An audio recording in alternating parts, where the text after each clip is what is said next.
Hello everyone, welcome back to my channel Sharon Studies and this is me, yes Sharon ma'am. ఈ రోజు వీడియోలో 10th class social studies Telangana syllabus కి సంబంధించి chapter 20 social movements in our times అంటే సమకాలీన సామాజిక ఉద్యమాలు ఈ లెసన్ యొక్క వన్ షాట్ వీడియోలో పార్ట్ 2 వీడియో మనం ఇందులో డిస్కస్ చేద్దాం. పార్ట్ 1 ఆల్రెడీ చెప్పాను, డిస్క్రిప్షన్లో లింక్ ఇస్తాను, డెఫినెట్లీ ఆ వీడియో చూసి ఈ వీడియో కూడా చూడండి. వీడియో నచ్చితే లైక్ చేయండి, సబ్స్క్రైబ్ చేయండి, మీ ఫ్రెండ్స్తో షేర్ చేయండి. Now let's discuss about the Green Peace movement in Europe. యూరోప్లో గ్రీన్ పీస్ మూమెంట్ అనే ఒక ఉద్యమం అనేది జరిగిందనమాట. యాక్చువల్లీ ఇది ఎందుకు జరిగింది తెలుసుకుందాం. 1971లో అమెరికన్ గవర్నమెంట్ ఏం చేసిందంటే వాళ్ళు ఆల్రెడీ యుఎస్ఎస్ఆర్ వాళ్ళ యొక్క న్యూక్లియర్ వెపన్స్ని పెంచుకునే ప్రాసెస్లో ఉన్నారు అని చెప్పేసి మనం ప్రీవియస్ పారాగ్రాఫ్స్ ద్వారా తెలుసుకున్నాం కదా. సో మరి ఇందులో భాగంగా వాళ్ళు తయారు చేసిన న్యూక్లియర్ వెపన్స్ ఏవైతే ఉన్నాయో అవి ఎలా పనిచేస్తున్నాయో టెస్ట్ చేయడం కోసం అలస్కా అంటే ఇక్కడ ఉంటుందన్నమాట. వాళ్ళు తయారు చేసిన న్యూక్లియర్ వెపన్స్ ఎలా పనిచేస్తున్నాయో తెలుసుకోవడానికి సో అలస్కా అనే ప్రాంతంలో సముద్రం లోపల న్యూక్లియర్ టెస్ట్ చేయడానికి స్టార్ట్ చేశాయి అనమాట. అండ్ అదే టైంలో చాలామంది ఎన్విరాన్మెంటలిస్ట్ అంటే ఎవరైతే ప్రకృతిని ప్రేమిస్తారో ఎన్విరాన్మెంట్ని ప్రొటెక్షన్ చేయాలనుకుంటారో అండ్ సివిలియన్స్ వీళ్ళందరూ కలిసి ఒక ప్రొటెస్ట్ని స్టార్ట్ చేశారనమాట. ఈ వాలంటీర్స్ అందరూ కలిసి ఒక చిన్న షిప్లో వాళ్ళ యొక్క ప్రొటెస్ట్ని స్టార్ట్ చేశారు. వాళ్ళ మోటివ్ ఏంటంటే అలస్కా దగ్గర సముద్రంలో అండర్ వాటర్లో అమెరికన్ గవర్నమెంట్ ఏదైతే ఈ న్యూక్లియర్ టెస్ట్ చేస్తుందో దాన్ని ఆపేయాలి అని చెప్పేసి ఈ చిన్న బోట్లో వాళ్ళు ప్రయాణాన్ని స్టార్ట్ చేసి వాళ్ళ యొక్క ఉద్యమాన్ని మొదలుపెట్టారు. ఈ బోట్ పేరు గ్రీన్ పీస్, కనిపిస్తుందా మీకు? గ్రీన్ పీస్ అనమాట. సో మొదటగా ఇది ఒక బోట్ పేరు, కానీ వీళ్ళ ఉద్యమం చాలా స్ట్రాంగ్గా బలంగా ఏర్పడి తర్వాత రోజుల్లో ఇది ఒక పెద్ద ఉద్యమంగా ఏర్పడింది. అంతేకాకుండా ఒక పెద్ద ఇంటర్నేషనల్ నాన్ గవర్నమెంటల్ ఆర్గనైజేషన్గా అవతరించి ప్రస్తుతం ప్రపంచం మొత్తంలో 40 కంట్రీస్లో ఈ గ్రీన్ పీస్ ఆర్గనైజేషన్ అనేది ఉంది. అండ్ దీని యొక్క హెడ్ క్వార్టర్స్ వచ్చేసి ఆమ్స్టర్డామ్లో ఉందన్నమాట. దీని యొక్క హెడ్ క్వార్టర్స్ ఆమ్స్టర్డామ్లో ఉంది. సో ఈ విధంగా చిన్న షిప్లో స్టార్ట్ అయిన ఈ ఉద్యమం తర్వాత సంవత్సరాల్లో ఇంత పెద్ద ఆర్గనైజేషన్గా ఎదిగిందంటే వాళ్ళు ఎంత బలంగా ప్రొటెస్ట్ చేశారు, ఎంత స్ట్రాంగ్గా యునైటెడ్గా వాళ్ళు ఫైట్ చేశారనేది మనకి దీని ద్వారా తెలుస్తుంది. యాక్చువల్లీ ఏంటంటే కొన్ని డికేడ్స్కి ముందు సైంటిస్టులు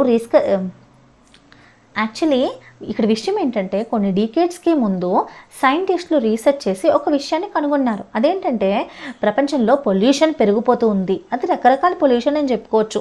ఈవెన్ ఈ న్యూక్లియర్ కెమికల్ వెపన్స్ కూడా దానికి చాలా పెద్ద కాంట్రిబ్యూషన్ అని మనం చెప్పుకోవచ్చు. ఈ పొల్యూషన్స్ వల్ల ఏమవుతుందంట, మనకి అట్మాస్ఫియర్లో ఓజోన్ లేయర్ ఏదైతే ఉందో ఆ ఓజోన్ లేయర్ డిప్లీట్ అయిపోతుంది. దానివల్ల సన్ నుంచి వచ్చే harmful rays, ultra violet rays ఏవైతే ఉన్నాయో అది ఎర్త్ సర్ఫేస్ మీద డైరెక్ట్గా రీచ్ అయ్యి ఎర్త్లో ఉన్న లివింగ్ ఆర్గానిజమ్స్ అన్నిటికీ కూడా చాలా పెద్ద డేంజర్ అనేది తీసుకొస్తుంది. అంతేకాకుండా మీకు బాగా తెలుసు, మీ లోవర్ క్లాసెస్లో నేర్చుకున్నారు, ఈ రెండు కూడా పోల్స్ కదా, దీన్ని నార్త్ పోల్, దీన్ని సౌత్ పోల్ అంటాం. ఈ రెండు పోల్స్ కూడా ఫ్రిజిడ్ జోన్లో ఉంటాయి, అంటే ఎప్పుడు మంచును కలిగి చల్లగా ఉంటాయి ఈ ప్రదేశాలు కదా. కానీ ఇప్పుడు ఈ పెరిగిపోతున్న వేడి, ప్రపంచం మొత్తంలో ఈ వేడి పెరిగిపోతుంది. దాన్ని మనం గ్లోబల్ వార్మింగ్ అంటున్నాం కదా. పొల్యూషన్ పెరుగుతుంది, కార్బన్ డైఆక్సైడ్ ఇంక్రీజ్ అయిపోతుంది అట్మాస్ఫియర్లో, ఓజోన్ లేయర్ డిప్లీట్ అయిపోతుంది. యాజ్ ఎ రిజల్ట్ మనకేమవుతుంది, వేడెక్కడం స్టార్ట్ అవుతుంది, భూమిలో హీట్ అనేది పెరిగిపోతుంది. హీట్ పెరిగినప్పుడు ఈ పోల్స్లో ఏదైతే ఐస్ క్యాప్స్ ఉన్నాయో, గ్లేషియర్స్ అంటే మంచు పర్వతాలు, పెద్ద పెద్ద మంచు గడ్డలు ఏవైతే ఉన్నాయో అదంతా కరిగిపోవడం స్టార్ట్ అవుతుంది అనమాట. దానికి తోడు వీళ్ళు న్యూక్లియర్ టెస్టులు చేస్తే దీని ఇంపాక్ట్ ఇంకాస్త ఎక్కువగా ఉంటుంది. ఎప్పుడైతే అక్కడ మంచు కరుగుతుందో అది ఓషన్స్లో కలుస్తుంది, తద్వారా ఆ ఓషన్ వాటర్ ఎక్కువగా రైజ్ అయ్యి అండ్ ఈ కోస్టల్ ఏరియాస్ ఏవైతే ఉన్నాయో లైక్ ఏంటో చెప్తాను చూడండి. Like Bangladesh, Sri Lanka, Mauritius, India కూడా కోస్టల్ కంట్రీ అంటే సముద్రానికి ఆనుకుని ఉన్న కంట్రీ.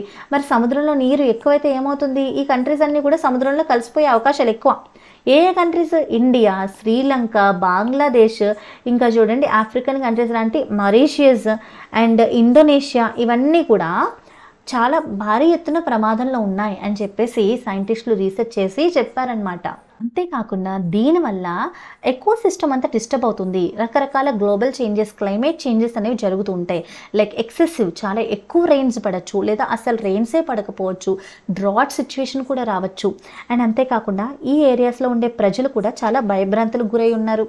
ఎందుకంటే ఈ పొల్యూషన్స్ ఇంక్రీజ్ అయ్యి ఈ పోల్స్లో ఉన్న ఐస్ క్యాప్స్ కరిగిపోయి మనకి వాటర్లో సబ్మర్జ్ అయిపోయే అవకాశం ఉంది, లేదా ఫ్లడ్స్ వచ్చే అవకాశం ఉంది. కాబట్టి ఎలా అయినా ఈ పొల్యూషన్ని, ఈ న్యూక్లియర్ టెస్టింగ్ని ఆపివేసే ప్రయత్నాలు చేయాలి అని చెప్పేసి ఒక అవేర్నెస్ తీసుకురావడానికి ఈ ప్రొటెస్టర్స్ బాగా ట్రై చేశారు. అంటే ఈ కంట్రీస్ అన్ని పర్టికులర్గా డిపెండ్ అయ్యేది అగ్రికల్చర్ పైన. ఈ పాపులేషన్ అంతా కూడా వ్యవసాయం మీద డిపెండ్ అయ్యి ఉన్న ప్రజలు. మరి క్లైమేట్ చేంజెస్ జరిగి రెయిన్ఫాల్లో జరిగే ఈ మార్పుల వల్ల అగ్రికల్చర్ కూడా చాలా ఎఫెక్ట్ అవుతుంది. మరి ఈ విషయాల పట్ల ప్రజలకి అవేర్నెస్ని ఇంక్రీజ్ చేస్తూ రకరకాల క్యాంపెయిన్స్ చేపడుతూ గ్రీన్ పీస్ ఆర్గనైజేషన్ అంటే ప్రపంచం మొత్తంలో 40 కంట్రీస్లో ఈ ఉద్యమం అనేది స్ప్రెడ్ అయి ఉంది. సో వీళ్ళందరూ కూడా ప్రజల్లో ఒక అవేర్నెస్ తీసుకొస్తూ వచ్చారు. అండ్ వీళ్ళకి కావాల్సింది ఏంటంటే ensuring the ability of the earth to nurture life in all its diversity. ఎర్త్కి మనుషులందరినీ నర్చర్ చేసే ఎబిలిటీ ఏదైతే ఉందో దాన్ని మనం ప్రొటెక్ట్ చేయాలి, మన ఎర్త్ని పొల్యూట్ చేయకూడదు, కాపాడుకోవాలి అని చెప్పేసి గ్రీన్ పీస్ ఉద్యమం యొక్క మెయిన్ లక్ష్యం అనమాట. అంతేకాకుండా ఈవెన్ డెవలప్డ్ కంట్రీస్ లేదా డెవలపింగ్ కంట్రీస్ ఈ రెండు కూడా ఎటువంటి డెవలప్మెంట్ వైపు అడుగులు వేయాలి? సస్టైనబుల్ డెవలప్మెంట్ అంటే మీరు చేసే అభివృద్ధి ఫ్యూచర్లో ఎన్విరాన్మెంట్కి లేదా ప్రజలకి ఎటువంటి హాని కలిగించకూడదు, తరతరాలకి మీరు చేసే డెవలప్మెంటల్ యాక్ట్స్ వల్ల ప్రాబ్లం రాకూడదు, బెనిఫిటే కలగాలి అని చెప్పేసి ఒక సస్టైనబిలిటీ డెవలప్మెంట్ని మీరు ఇంక్లూడ్ చేసుకోవాలి అని చెప్పేసి గ్రీన్ పీస్ మూమెంట్ అనేది చెప్తుందన్నమాట. Next, Bhopal gas disaster related movements. ప్రపంచంలో ఒక అతి పెద్ద ట్రాజడీస్లో ఇది one of the tragedy. This is also we can call it is a man made disaster. ఇది భోపాల్లో జరిగింది. ఫస్ట్ ఆఫ్ ఆల్ మీకు భోపాల్ ఎక్కడుందో తెలుసా? లెసన్ స్టార్టింగ్లో డిస్కస్ చేసాం కదా. ఇండియాలో మధ్యప్రదేశ్ అనేది ఒక స్టేట్. మధ్యప్రదేశ్లో Bhopal is actually Madhya Pradesh capital అనమాట. సో ఈ మహానగరంలో ఒక పెద్ద ట్రాజడీ జరిగింది. దాన్నే మనం భోపాల్ గ్యాస్ డిజాస్టర్ అంటున్నాం. You must have read about the great tragedy which happened in Bhopal in 1984. A poisonous gas leaked out of the Union Carbide factory. Later, this factory was purchased by a Dow company, and thousands of people lost their lives and many more are still suffering from its ill effects. This was perhaps the worst industrial disaster in the world. And right from the beginning, the people of Bhopal have been fighting for 4 main demands. First of all ఇది ఒక gas leak incident. ఎక్కడ జరిగింది? భోపాల్లో జరిగింది. ఎప్పుడు జరిగింది? 1984లో జరిగింది. ఒక poisonous gas అనేది ఈ ఫ్యాక్టరీ నుంచి బయటికి లీక్ అయింది. ఇది ఒక కార్బైడ్ ఫ్యాక్టరీ అనమాట. అండ్ దీనివల్ల థౌజండ్స్ ఆఫ్ పీపుల్ వాళ్ళు నిద్రలో ఉన్నారనమాట. ఎప్పుడైతే గ్యాస్ లీక్ అయిందో నైట్ టైం జరిగింది, ప్రజలందరూ మంచిగా నిద్రపోయారు. అండ్ ఆ టైంలో ఎంతోమంది ఆ గ్యాస్ లీక్ వల్ల చనిపోయారు. ఇప్పటికీ కూడా చాలామంది ప్రజలు రకరకాల ప్రాబ్లమ్స్ ఫేస్ చేస్తూ ఉన్నారు. కొంతమంది ఈ గ్యాస్ ఏదైతే పీల్చారో వాళ్ళకి డిఫరెంట్ టైప్ ఆఫ్ డిసీజెస్ అనేవి వచ్చి ఇప్పటికీ బాధపడుతున్నారనమాట. అండ్ వాళ్ళ యొక్క మెయిన్ 4 డిమాండ్స్ ఏంటి అంటే proper medical treatment for victims. ఎవరైతే ఆ ఫ్యాక్టరీ వల్ల బాధింపబడ్డారో ఆ ప్రజలందరికీ కూడా ఫ్యాక్టరీ కాంపెన్సేట్ చేయాలి. ఎవరైతే డిసీజెస్ బారిన పడ్డారో వాళ్ళకి మంచి ట్రీట్మెంట్ ఇప్పించాలి. అండ్ యాడిక్వేట్ కాంపెన్సేషన్, నష్టపరిహారాన్ని ఇవ్వాలి. అంటే నేషనల్ టర్మ్సే కాదు, ఇంటర్నేషనల్ స్టాండర్డ్స్లో కూడా అంటే నష్టపోయిన ప్రజలందరికీ కూడా కాంపెన్సేషన్ ఇవ్వాలి, డబ్బులు నష్టపరిహారాన్ని చెల్లించాలి. సో కంపెనీ ఈ బాధ్యత అంతా తీసుకోవాలి. ఈ కంపెనీ ఒక మల్టీనేషనల్ కంపెనీ కాబట్టి ఇంటర్నేషనల్ స్టాండర్డ్స్ ప్రకారం ఏవైతే కాంపెన్సేషన్ రూల్స్ ఉంటాయో దాన్ని డెఫినెట్గా వాళ్ళు ఫాలో అవ్వాలి. అంతేకాకుండా fixing criminal responsibility for the disaster on the management of the multinational company and finally steps to prevent such disasters in the future. అంటే మీకు ఈ పారాగ్రాఫ్ ద్వారా చాలా క్లియర్గా అర్థమవుతుంది. ఈ భోపాల్ గ్యాస్ డిజాస్టర్ తర్వాత ఈ భోపాల్కి చెందిన ప్రజలు వాళ్ళు ఫైట్ చేస్తూ ఉన్నారు డిమాండ్స్ కోసం. ఒకటి ఏంటంటే ఎవరైతే చనిపోయారో ఆ కుటుంబాలకి నష్టపరిహారాన్ని ఇంటర్నేషనల్ స్టాండర్డ్స్లో కాంపెన్సేషన్ని పే చేయాలి. ఎవరైతే డిసీజెస్ బారిన పడి చాలా బాధపడుతున్నారో వాళ్ళకి మంచి ట్రీట్మెంట్ ఇప్పించాలి. అండ్ అంతేకాకుండా దీనికి పూర్తి క్రిమినల్ రెస్పాన్సిబిలిటీ ఆ ఫ్యాక్టరీదే కాబట్టి వాళ్ళకి తగిన శిక్షని విధించాలి. అండ్ మరొక విషయం ఏంటంటే ఫైనలీ ఇలాంటి డిజాస్టర్స్ మళ్ళీ ఇంకెప్పుడు జరగకుండా సరిపడా ప్రివెంటివ్ మెజర్స్ అనేవి తీసుకోవాలి అని చెప్పేది ఈ భోపాల్ గ్యాస్ డిజాస్టర్లో ప్రజలు కోరుకున్న డిమాండ్స్ అనమాట. సో భోపాల్ ఎక్కడుందో మీకు లొకేషన్ కూడా అర్థమైంది కదా. అండ్ గ్రీన్ పీస్ మూమెంట్ అనేది ఏంటి అనేది కూడా అర్థమైంది కదా. Okay, now let us discuss more about this Bhopal gas tragedy. While they have succeeded in some extent, they are still a long way before they can claim to have achieved all the 4 demands.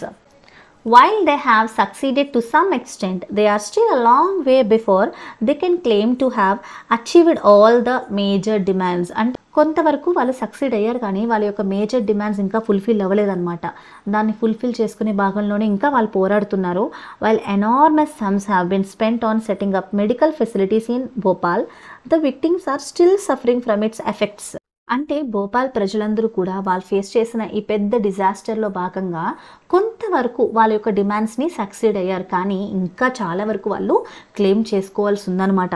Actually ఇక్కడ ఏంటంటే ఈ భోపాల్ బాధితులు ఎవరైతే ఉన్నారో వాళ్ళందరికీ కూడా వైద్య సదుపాయాలు అంటే మెడికల్ ఫెసిలిటీస్ అందించడానికి పెద్ద మొత్తంలో ఖర్చు పెట్టింది. అయినప్పటికీ కూడా ఇప్పటికీ ఆ బాధితులు పాపం ఇంకా ఇల్నెస్ ఎఫెక్ట్స్ అంటే దానివల్ల సైడ్ ఎఫెక్ట్స్ ఏవైతే ఉంటాయో వాటితో బాధపడుతూనే ఉన్నారనమాట.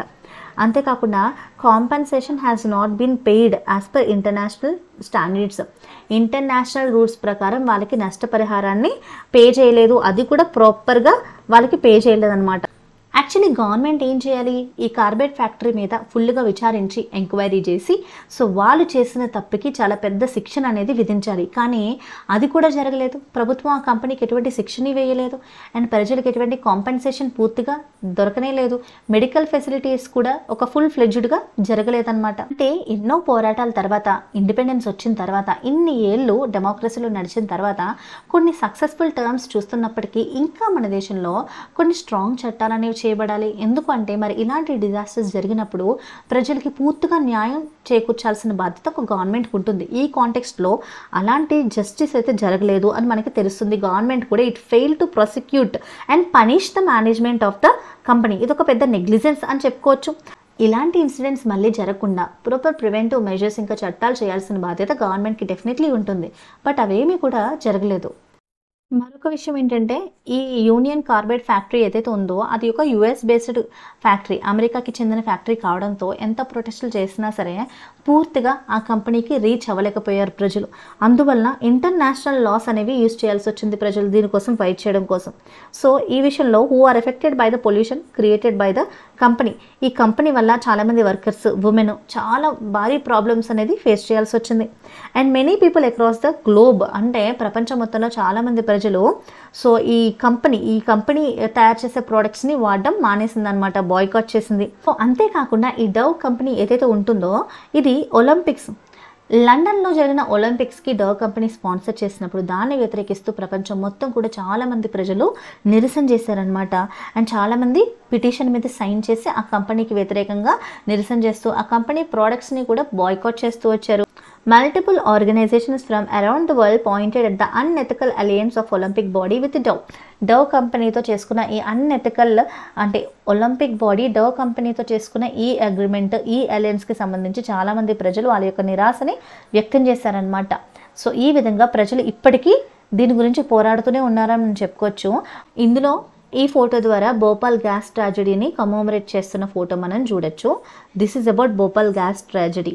ఎన్విరాన్మెంటల్ మూమెంట్స్ అంటే పర్యావరణానికి సంబంధించి జరిగిన ఉద్యమాల గురించి తెలుసుకుందాం.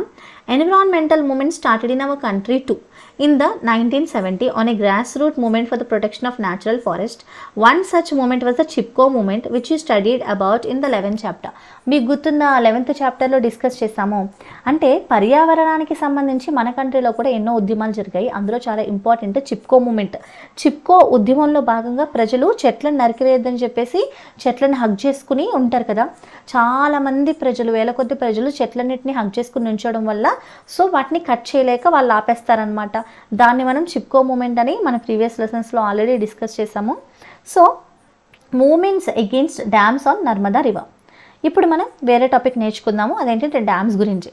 యాక్చువల్లీ డ్యామ్స్ అనేది చాలా important for the development of the country. Agriculture development కోసము, ఎలక్ట్రిసిటీ ఎంపవర్మెంట్ కోసం డ్యామ్స్ అనేది చాలా ముఖ్యం. రెండు విధాలుగానే యూజ్ అవుతుంది. లైక్ ఇరిగేషన్ ఫెసిలిటీస్ కల్పించడానికి, ఎలక్ట్రిసిటీ జనరేట్ చేయడానికి. కానీ on the other side dams వల్ల కొన్ని నష్టాలు ఫేస్ చేసే సెక్షన్ ఆఫ్ ద పీపుల్ కూడా ఉన్నారు.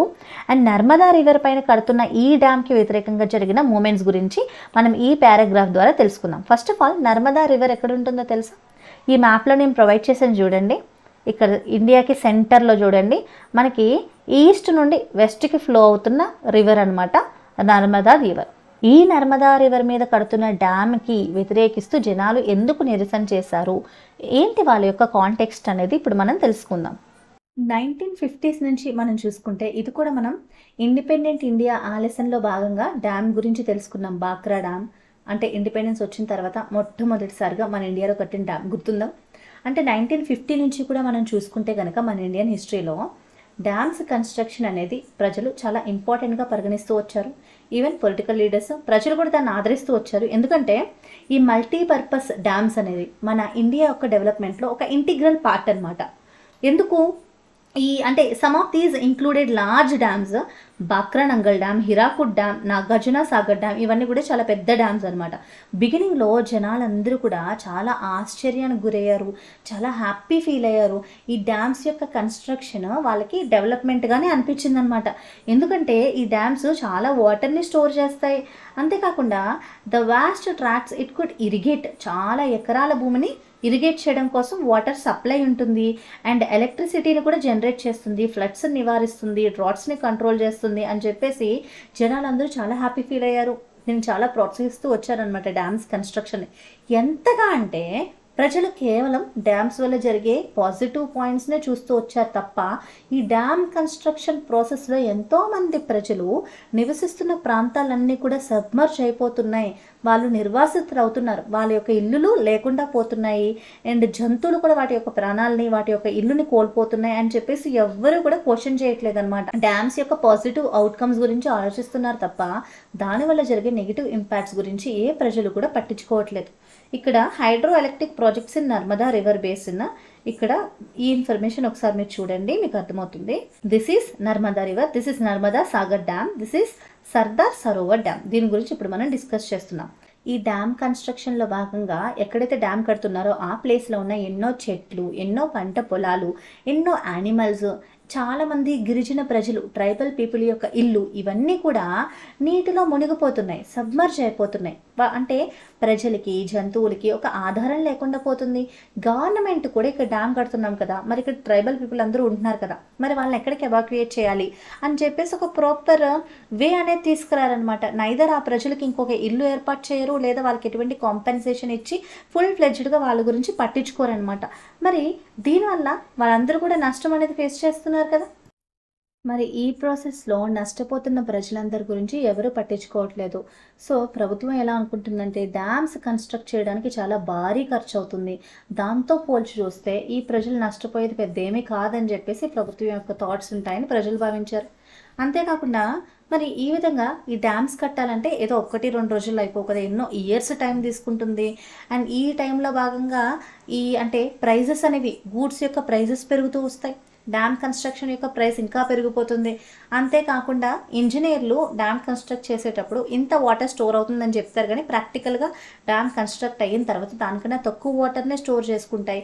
దానివల్ల ఎలక్ట్రిసిటీ కూడా పెద్ద ఎక్కువేం రాదు, ఒక లిమిటెడ్ అమౌంట్లోనే వస్తుంది అని చెప్పేసి జనాలు ఇలా క్వశ్చన్ చేస్తూ వచ్చారనమాట. All these questions came up when the government proposed to build a series of major and minor dams across Narmada River. Government ఎప్పుడైతే నర్మదా నది పైన ఒక పెద్దవి, చిన్నవి, రకరకాల డ్యామ్స్ని కన్స్ట్రక్ట్ చేయడానికి అఫీషియల్ డిక్లరేషన్ తీసుకొచ్చిందో ఆ తర్వాత ప్రజలందరి నుంచి కూడా ఇటువంటి క్వశ్చన్స్ అన్నీ కూడా బయటకు వచ్చాయన్నమాట.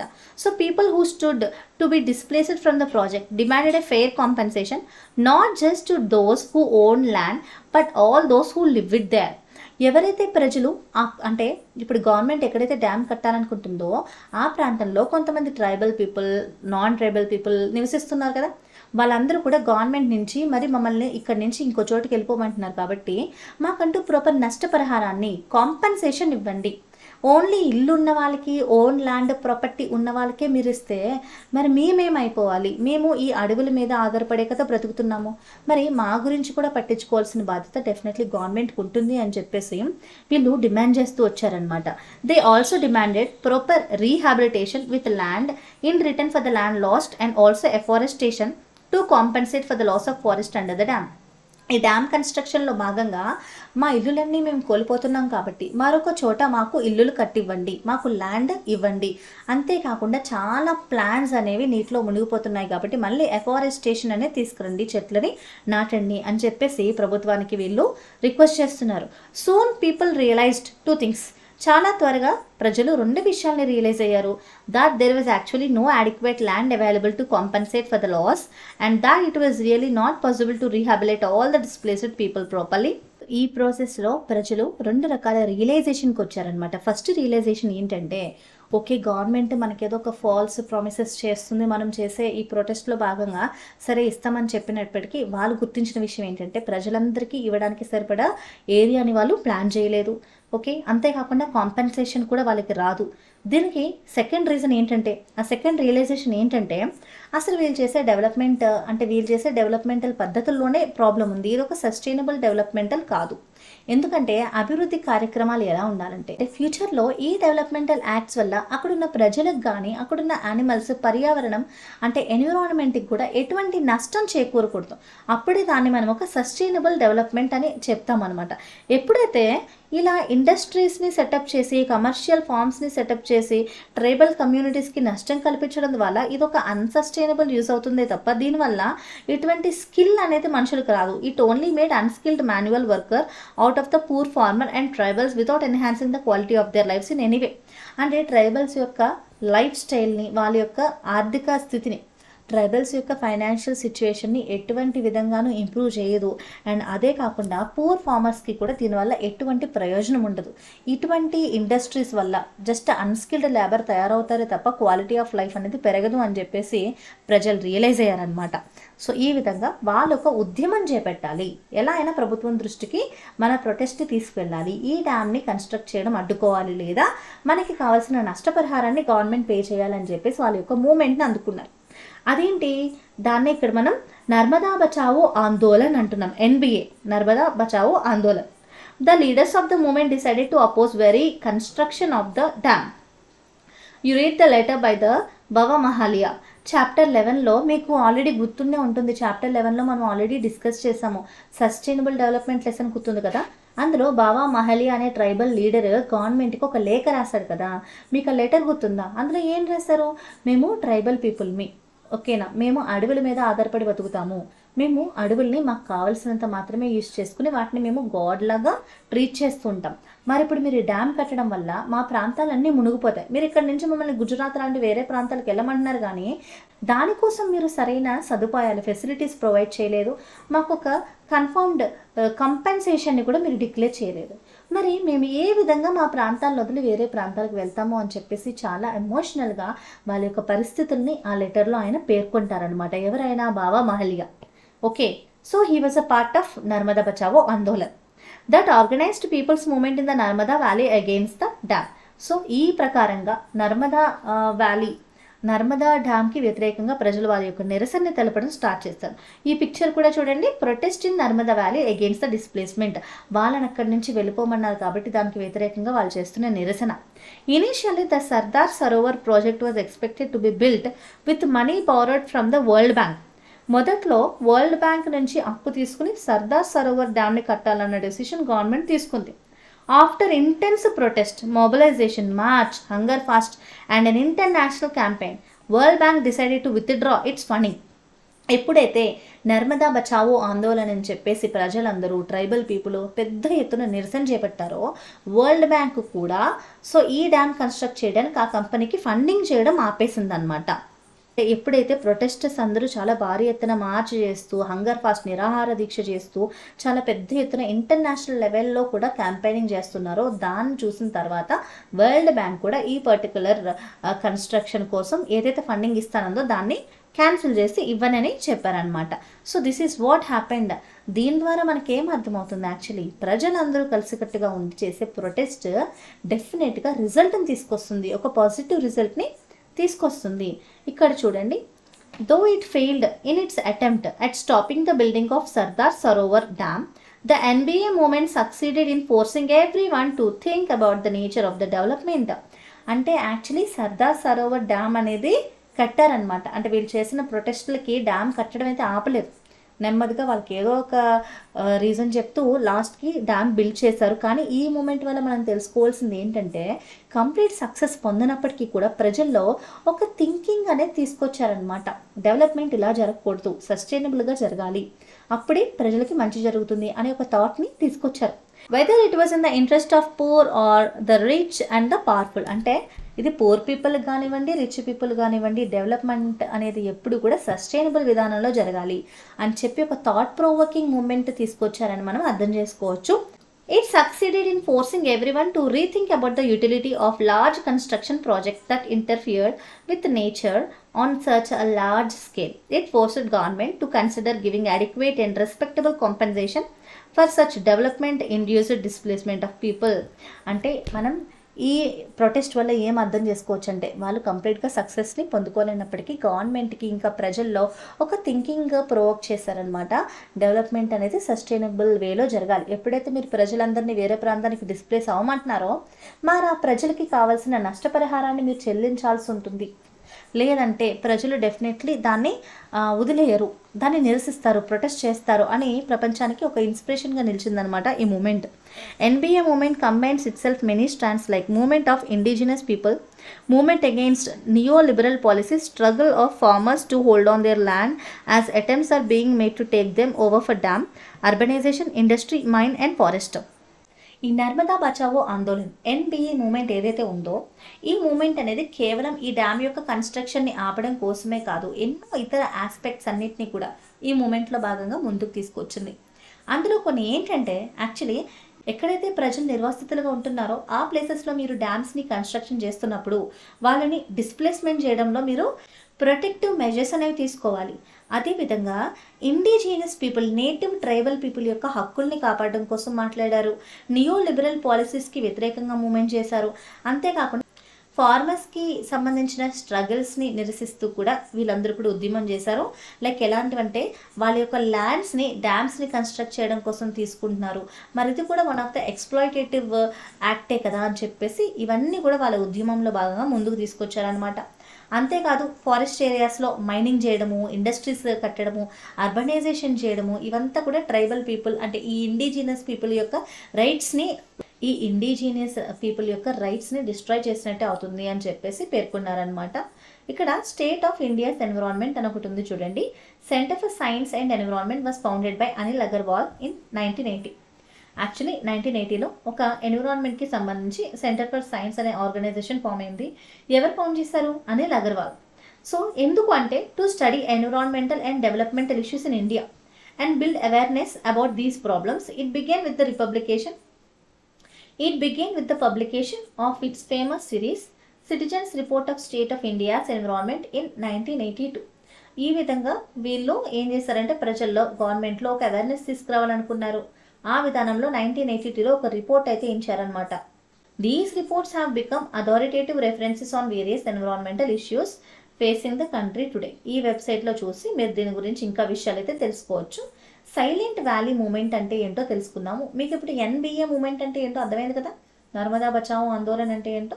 Now let's move on to the next topic, Silent Valley Movement 1973 to 1985. Actually, when it was proposed to build a dam across two rivers flowing in the Silent Valley, Western Ghats, Kerala. Kerala ప్రాంతంలో రెండు నదులు ప్రవహిస్తున్న ఏరియాలో dam కట్టాలని తీసుకున్నారు నిర్ణయం. Southern part of ఇండియాలో western ఘాట్స్లో Kerala ప్రాంతంలో రెండు రివర్స్ మధ్య ఒక డ్యామ్ని కట్టాలని నిర్ణయించారు. అది ఎక్కడ అంటే సైలెంట్ వ్యాలీ అని పిలువబడే ఒక ప్రాంతంలో. Many educated people realised that this would be disastrous for the rare species of animals and plants that lived in that valley. చాలామంది పీపుల్ ఏమని అభిప్రాయపడ్డారంటే చదువుకున్న వాళ్ళు, ఎన్విరాన్మెంటలిస్టులు, వీళ్ళందరూ కూడా వాళ్ళ యొక్క ఒపీనియన్ ఏంటంటే ఈ సైలెంట్ వ్యాలీలో ఈ ఫారెస్ట్లో డ్యామ్ కన్స్ట్రక్ట్ చేస్తే అక్కడున్న రేర్ స్పీషీస్, అరుదైన జంతువులు, బర్డ్స్ అవన్నీ కూడా కనుమరుగైపోతాయి, అవన్నీ కూడా చనిపోతాయి అని చెప్పేసి వాళ్ళు ఫీల్ అయ్యారు. These included one of the most endangered primate species the lion tailed macaw, A kind of monkey. ఇందులో భాగంగానే ఇక్కడ మీకు ఫోటోలో ఒక మంకీ కనిపిస్తుంది కదా, ఇది ఒక చాలా రేర్ స్పీషీ అనమాట. అంటే అంతరించిపోవడానికి రెడీగా ఉన్న స్పీషీస్లో ఇది ఒకటి. ఇది ఒక మంకీ, దీన్ని లయన్ టెయిల్డ్ మెకావ్ అంటారు. సో ఇది కూడా ఆ ఏరియాలోనే ఉంది. Gradually a major movement developed against the dam and in favour of saving the Silent Valley. నెమ్మదిగా ఈ సైలెంట్ వ్యాలీని కాపాడడం కోసం రకరకాల ఈవెంట్స్ అనేవి ముందుకు తీసుకొచ్చారు. People across the state were mobilized by Kerala Shastra Sahitya Parishad, KSSP, an organization working for popularization. This is an organization. ఇది so సైన్స్ని popular చేయడం కోసం స్టార్ట్ అయిన ఒక ఆర్గనైజేషన్ అనమాట. ఈ విధంగా ఈ కేరళ శాస్త్ర సాహిత్య పరిషత్ అనే ఈ ఆర్గనైజేషన్ ఏదైతే ఉందో పీపుల్ వెల్ఫేర్ కోసం పనిచేస్తూ ఉంటుంది, సైన్స్ని ఇంకా పాపులర్ చేయడానికి పనిచేస్తూ ఉంటుంది. అంతేకాకుండా వీళ్ళు కోర్టుకు వెళ్ళి ఒక అప్పీల్ చేశారు, రిక్వెస్ట్ చేశారు. అదేంటంటే ఇప్పుడు సైలెంట్ వ్యాలీలో ఏదైతే ప్రాజెక్ట్ ఉందో డ్యామ్ కట్టడం కోసం దాన్ని మీరు ఆపివేయాలి. అది కంటిన్యూ చేస్తే అక్కడ ఉన్న రేర్ స్పీషీస్ అన్నీ కూడా చనిపోతాయి. సో నేచర్కి చాలా డిస్టర్బెన్స్ అనేది జరుగుతుంది అని చెప్పేసి వాళ్ళకు పిటిషన్ వేసినప్పుడు కేరళ హైకోర్టు సో వాళ్ళ యొక్క కన్సర్న్స్ని అర్థం చేసుకుని సో ఒక తీర్పునైతే ఇచ్చింది. అదేంటంటే అక్కడ డ్యామ్ కట్టడం అనేది మీరు ఇంకా విరమించుకోవాలి, సో డ్యామ్ కట్టే ప్రాజెక్ట్ని క్యాన్సిల్ చేయమని చెప్పింది. గవర్నమెంట్ ఈ ప్రొటెస్ట్లన్నీ విన్న తర్వాత finally decided to give up the dam project and convert the Silent valley into a national park. అంతేకాకుండా ఆ సైలెంట్ వ్యాలీని అక్కడ చాలా అరుదైన స్పీషీస్ ఉన్నాయి కదా, మరి వాటన్నిటిని ప్రొటెక్ట్ చేయాల్సిన బాధ్యత గవర్నమెంట్ తీసుకోవాలని చెప్పేసి ఒక తీర్పునిస్తూ ఆ సైలెంట్ వ్యాలీని నేషనల్ పార్క్గా డిక్లేర్ చేసింది. ఎప్పుడు 1985లో. So the forest here did not have the crickets, therefore the forest was silent. మరి ఈ పారాగ్రాఫ్ అంతా అయిన తర్వాత సైలెంట్ వ్యాలీ అని ఎందుకు అంటున్నారు మ్యామ్ అని మీకు డౌట్ రాలేదా? ఎందుకంటే నార్మల్గా మీరు ఏదైనా ఫారెస్ట్కి వెళ్ళారంటే అక్కడ ఫారెస్టే కాదు మన ఇంటి దగ్గర కూడా క్రికెట్స్ సౌండ్ వినిపిస్తుంది కదా. క్రికెట్ అంటే గేమ్ కాదు, ఇన్సెక్ట్స్ ఉంటాయి, క్రికెట్స్ అంటారు వాటిని. నైట్ టైమ్ ఏదో ఒక సౌండ్ చేస్తూనే ఉంటాయి. చాలా ఫారెస్ట్లో ఇలాంటి ఇన్సెక్ట్ సౌండ్ ఎక్కువగా వస్తాయి. కానీ ఈ సైలెంట్ వ్యాలీలో ఈ క్రికెట్స్ లేవన్నమాట. అందుకనే ఈ వ్యాలీ చాలా సైలెంట్గా ఉంటుంది, ఎక్కువ శబ్దాలు ఉండవు. అందుకే దీన్ని సైలెంట్ వ్యాలీ అంటారు. ఇక్కడ మనకు చూపించిన లయన్ టైల్డ్ మెకావ్ లాంటి రేర్ స్పీషీస్ అన్నీ మనకి సైలెంట్ వ్యాలీలో, ఇంకా మెనీ అదర్ స్పీషీస్ అన్నీ కూడా మనకి ఈ సైలెంట్ వ్యాలీలో కనిపిస్తే చాలా రేర్ స్పీషీస్, యూనిక్ బర్డ్స్ అనేవి ఈ సైలెంట్ వ్యాలీలో ఉంటాయన్నమాట. అందుకే దీన్ని నేషనల్ పార్క్గా డిక్లేర్ చేశారు. Next let us understand about interview with మేధా పట్కర్. మేధా పట్కర్ అనే వ్యక్తితో జరిగిన ఇంటర్వ్యూ ఎందుకు ఏంటి అనేది చూద్దాం. మనం ఇందాక నర్మదా బచావో ఆందోళన్ పారాగ్రాఫ్ ద్వారా నర్మదా నదిపైన డ్యామ్ కట్టడం అంటే నర్మదా సరోవర్ డ్యామ్ కట్టాలని ప్రభుత్వం తీసుకున్న డెసిషన్ పైన చాలామంది పీపుల్ ఎందుకు ప్రొటెస్ట్ చేశారు, ఆ డ్యామ్ కన్స్ట్రక్షన్ వల్ల జరిగే నష్టాలు ఏంటి, దాన్ని కాంపెన్సేట్ చేస్తాము అని చెప్పి కూడా ఫుల్ ఫ్లెడ్జ్డ్గా గవర్నమెంట్ ప్రజలకి ఆ నష్టపరిహారాన్ని అందించకపోవడం అనేది, ఈ విషయాలన్నీ తెలుసుకున్నాం. అండ్ ఈ మూమెంట్ ఎవరి నేతృత్వంలో నడిచిందంటే ఎన్బిఏ, నర్మదా బచావో ఆందోళన్. సో ఇందులో భాగంగా the main person who is involved in this protest, వాళ్ళ పేరు ఏంటంటే మేధా పట్కర్ అనమాట. సో వాళ్ళతో ఒక ఇంటర్వ్యూ అనేది చేస్తారు. ఆ ఇంటర్వ్యూలో వాళ్ళు ఏమన్నారు అనేది మనం తెలుసుకుందాము. ఈ ఆర్గనైజేషన్ 2010లో స్టార్ట్ అయిందనమాట. సో ఏంటో తెలుసుకుందాం ఇప్పుడు. సో ఈ కాంటెక్స్ట్లో మేధా పట్కర్ అనే వ్యక్తి ఈవిడ ఒక లేడీ అనమాట. ఆవిడ ఈ పెద్ద పోరాటానికి ఒక నాయకురాలు, ఒక లీడర్ అనమాట. ఆవిడ ఏమంటున్నారంటే ఈ పోరాటం ఇలానే కొనసాగాలి, ఎందుకంటే మన లక్ష్యాన్ని, మన మోటివ్ని చేరుకునే వరకు కూడా మనం ఆగలేము. ఇది మన హక్కుల కోసం చేసే పోరాటం. అండ్ ప్రభుత్వానికి మనం బాగా చెప్పాలన్నమాట, ఏమని, ప్రభుత్వం చేసిన తప్పులు ప్రపంచానికి చెప్పాలి. అండ్ అన్ని ప్రాంతాల్లో ఈ పోరాటం అనేది కొనసాగాలి. ఇది కేవలం నర్మదా లోయకి సంబంధించిందే కాదు, ఇది మన దేశంలో అన్ని ప్రాబ్లమ్స్కి ఒక సమాధానం తీసుకురావాల్సిన ప్రొటెస్ట్ అని చెప్పేసి ఆవిడ చెప్తున్నారనమాట. అందరూ కలిసి వచ్చి నిరసనలు చేయాలి, ప్రొటెస్ట్ చేయాలి, మన హక్కుల కోసం ప్రభుత్వంతో మనం మాట్లాడాలి, పోరాడాలి అని చెప్పేసి ఆవిడ చెప్తున్నారనమాట. Next let us try to understand about movement of women for social justice and human rights. మానవ హక్కుల కోసం, సమాజంలో ఒక సామాజిక న్యాయం కోసం ఆడవాళ్ళు చేసిన మూమెంట్ గురించి తెలుసుకుందాం. We have studied in the earlier classes about the unequal treatment of women and struggle behind waged by them for equal rights and opportunities.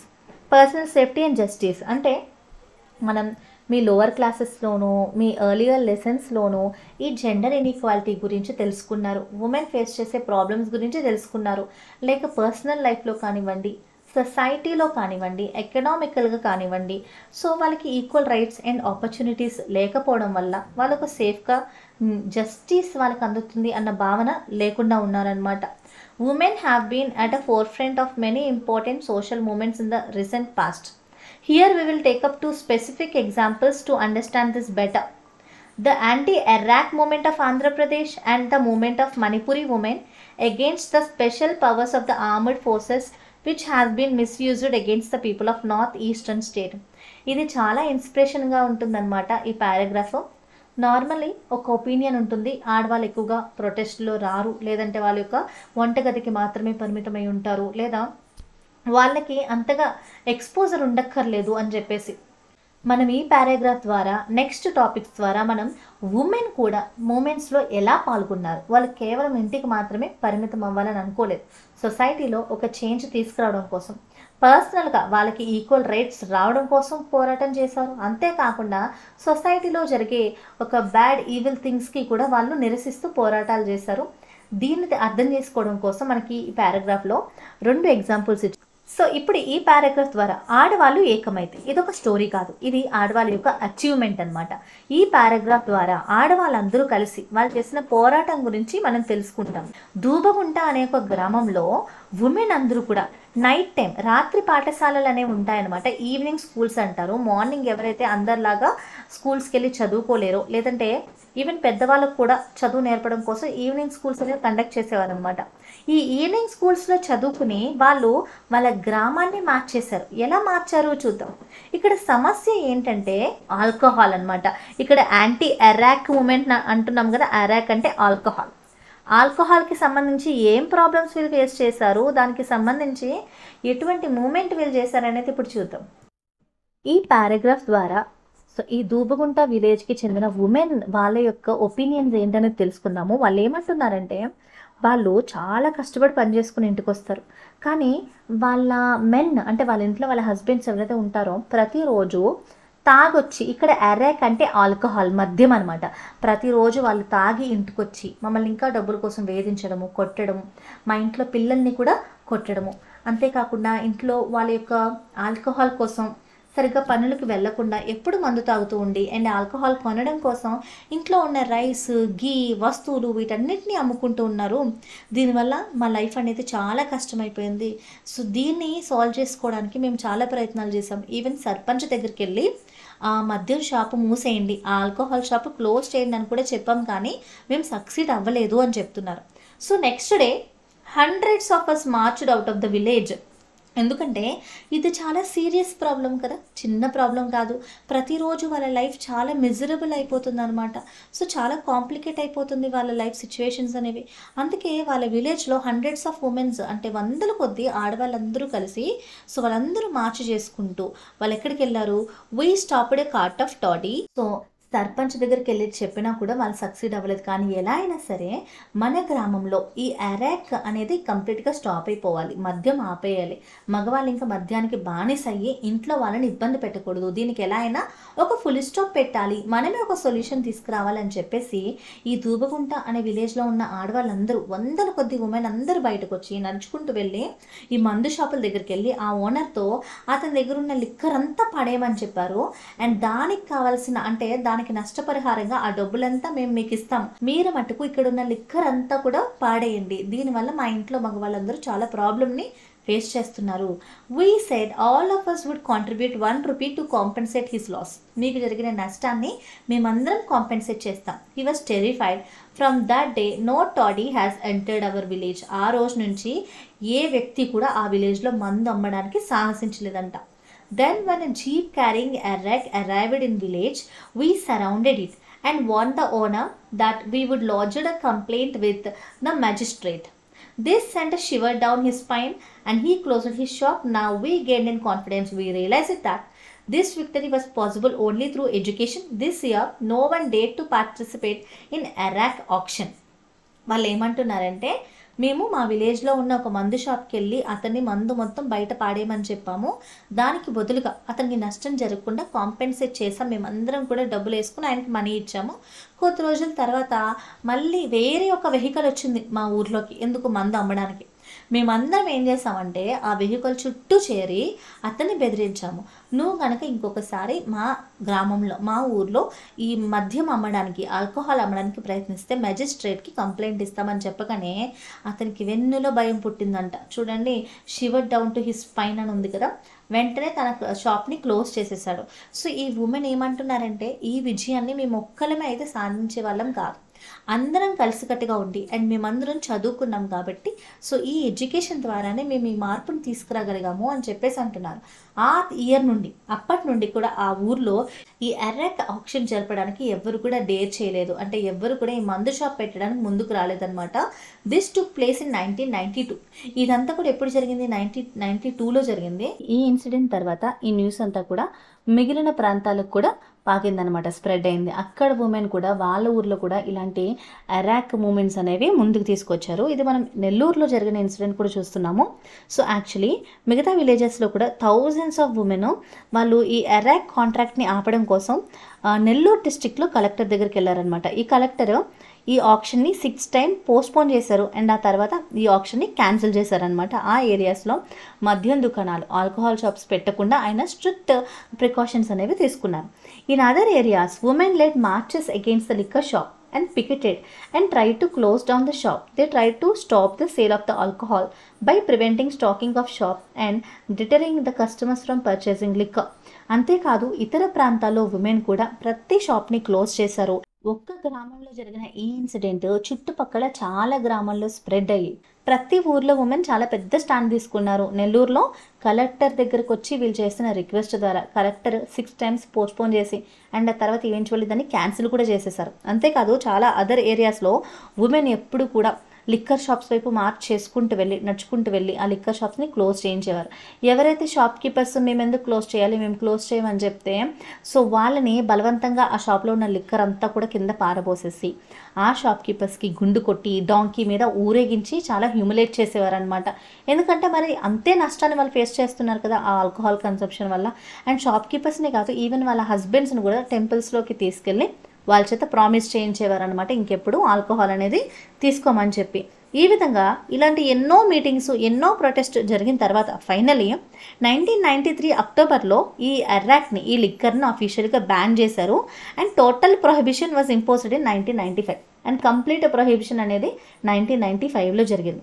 These women belong to poorest section of the society from the Dalit caste who were deeply tormented by the increasing addiction to arak among their husbands and other men folk.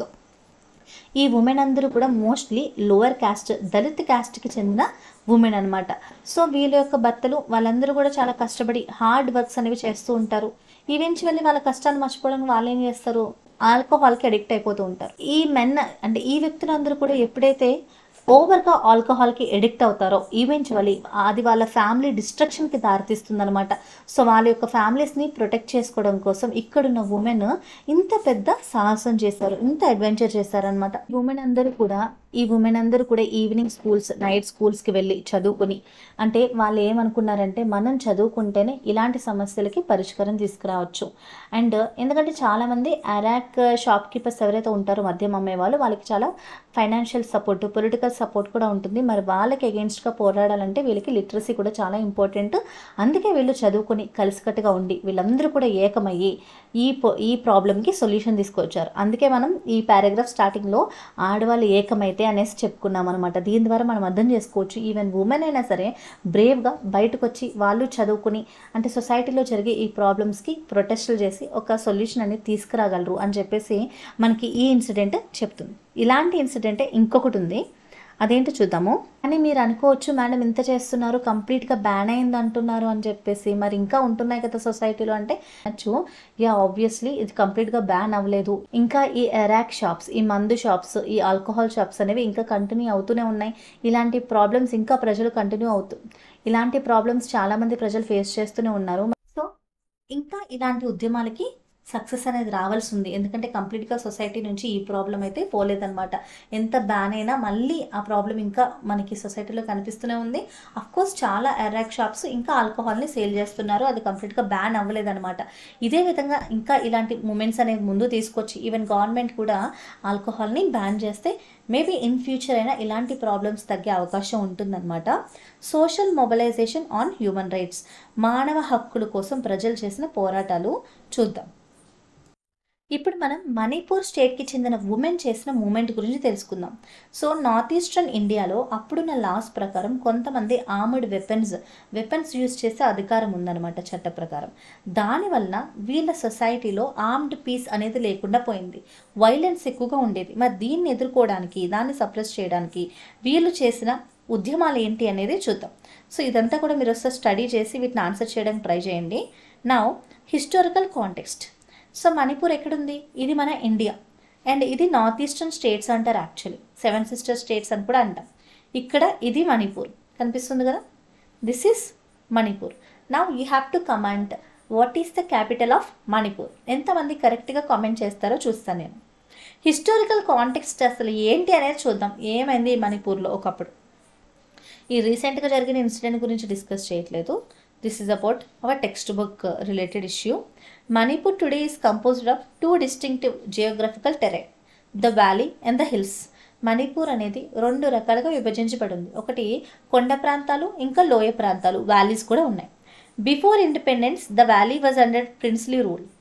The hilly areas were relatively autonomous, mainly inhabited by tribal population.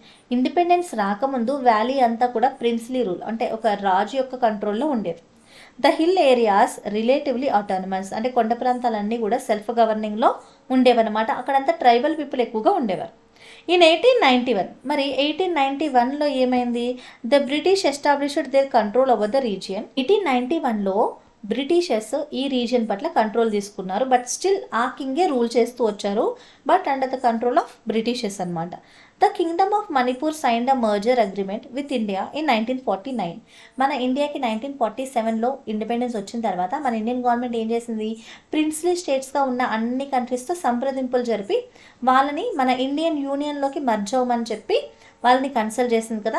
మరి అదే ప్రాసెస్లో మణిపూర్తో కూడా consultation చేసినప్పుడు Manipur merge అవ్వడానికి sign చేసింది అనమాట. ఇప్పుడు 1949లో Manipur was made a part of India. ఈ విధంగా మణిపూర్ కూడా ఇండియాలో ఒక పార్ట్గా ఫామ్ అయింది ఎప్పుడు? 1949లో.